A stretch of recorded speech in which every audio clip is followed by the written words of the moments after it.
Vous avez pour projet de vendre votre appartement ou votre maison, mais vous ne savez pas vraiment par où commencer. Aujourd'hui, je vais vous parler d'une des étapes clés lorsque vous débutez votre projet de vente. Il s'agit bien évidemment de l'estimation.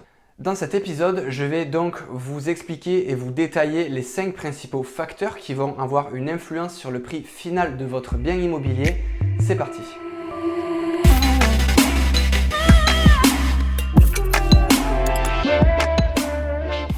Salut à tous, c'est Mathieu, je suis conseiller immobilier Capifrance et j'aide les particuliers à réussir leur projet immobilier. Estimer son bien, c'est arriver à déterminer le juste prix qui est en adéquation avec le marché de l'immobilier. Et il y a beaucoup de facteurs qui peuvent venir influencer le prix final. Voici les principaux. Au fait, ne bougez pas, à la fin de cette vidéo, il y a une petite surprise pour vous. Numéro 1, la valeur intrinsèque du bien. Le mot peut peut-être paraître compliqué, mais au final c'est très simple, c'est des maths. La valeur intrinsèque d'un bien correspond à sa valeur neuve, à savoir prix du mètre carré multiplié par la surface sur laquelle il est déduit un pourcentage de vétusté par année de construction.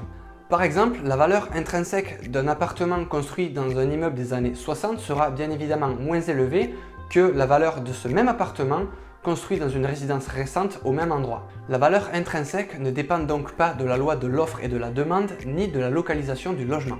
2. L'analyse de l'environnement. C'est devenu le critère le plus déterminant pris en compte lors d'un projet d'achat devant la superficie. Vous vous en doutez, un appartement ne coûtera pas le même prix s'il est situé à Paris, à Brest, dans le Pays Basque, sur la Côte d'Azur ou dans la Creuse. Les prix peuvent varier au sein d'une même ville, d'un même quartier et parfois même d'un bout à l'autre d'une même rue. La proximité avec les commerces, les écoles, les transports en commun, les zones dynamiques, les secteurs où il y a beaucoup d'emplois, bref, plus une zone est dynamique et attractive, plus son marché immobilier sera tendu, plus les prix seront élevés.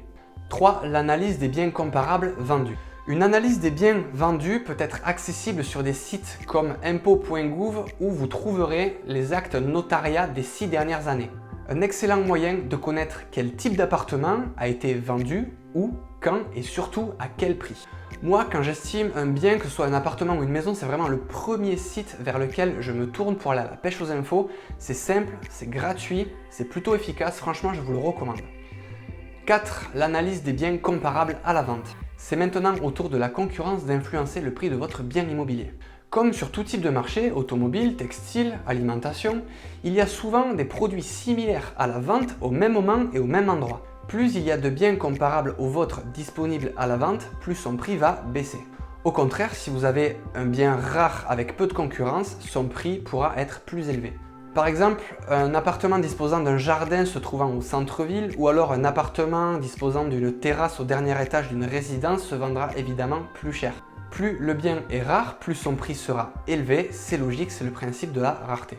Numéro 5, l'évolution du marché. C'est la dure loi de l'offre et de la demande. Les prix de l'immobilier étant en constante évolution, une estimation n'est valable que 3 mois après la date de sa réalisation. Une crise économique ou sanitaire comme on vient de traverser peut évidemment influencer le marché immobilier. De plus, une modification des taux d'intérêt accordés par les banques entraîne une modification du pouvoir d'achat des ménages et du coup entraîne une modification de la demande.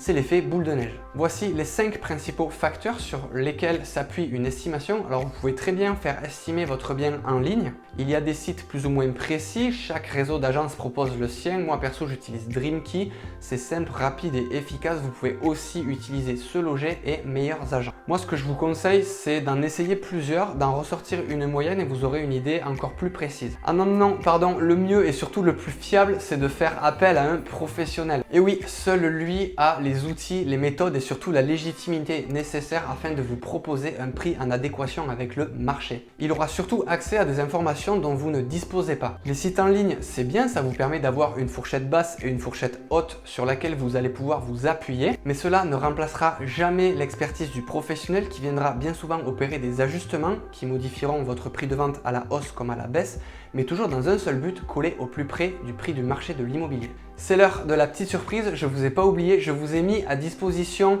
mon premier ebook, 5 astuces pour optimiser le prix de vente de votre bien immobilier. C'est complètement avec le sujet d'aujourd'hui, l'estimation.